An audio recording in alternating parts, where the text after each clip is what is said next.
Majan nawate Abu Fi'an macam dia dah bulangkah betul pak kantor Nadem. Betul pak kantor Nadem. Aku ulang dia cek-cek wate nawate yang ke polimau ini nama. Dan kurangnya partai politiknya kan memang sabok jamaah yang memang jamaahnya secara legal dan sah secara konstitusi memang jalur dia untuk usaha, salah satu usaha dia adalah untuk masuk ke dalam pemerintahan, kemudian lewat pemerintahan, kemudian tanya taurus umat. Dan kata pihak beli akhir nawaku buk itu. Ailun kerja tiga bergerak berkali-kali. Islamnya ibarat tubuh yang sabuh.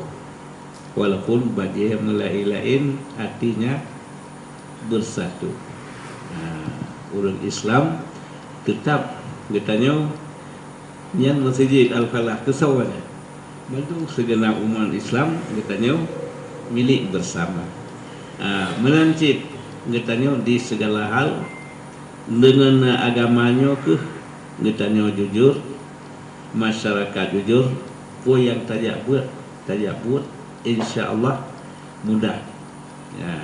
Jadi penting saya katanya menyodok di hati hubungan silaturahmi. Hubungan silaturahim yang penting. Dengan silaturahimnya ke katanya bersatu. Jadi mudah-mudahan Nabi wasiat selalu kepadanya wajib terjaga 5 buah rukun Islam, 6 buah rukun iman. Patung kilometer luah umur. Dalam sifatnya. Oke, hanya ACPD apa dulu luah yang ACPD. Lalu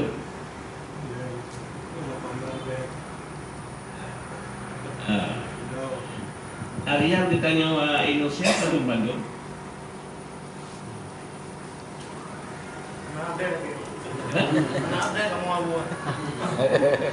Punya kira-kira deh, ini kan dia kan? Ya. 2,10 berarti kurang 2 juta. Dia tanya penuh hebat di dunia. Macam lo tanya dunia 1,8 atau heboh dia. Punya terkira umumannya bangsa umur tajak sifat 120 sekurang juta kilometer. Sedangkan Indonesia baca kurang 2 juta.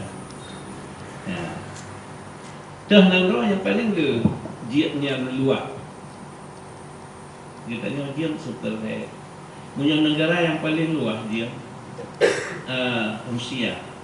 Sebelah bawah dia timur ke barat. Dia tanya apa? Dunia luas di setelah Kalungo. Dunia luas di 17 juta kilometer, jadi menyunang nyobi dunia namulbut bangsa boh umur 8 miliar. Menyunang surga yang ditubah oleh Allah seluas langit dan muah hak sirau.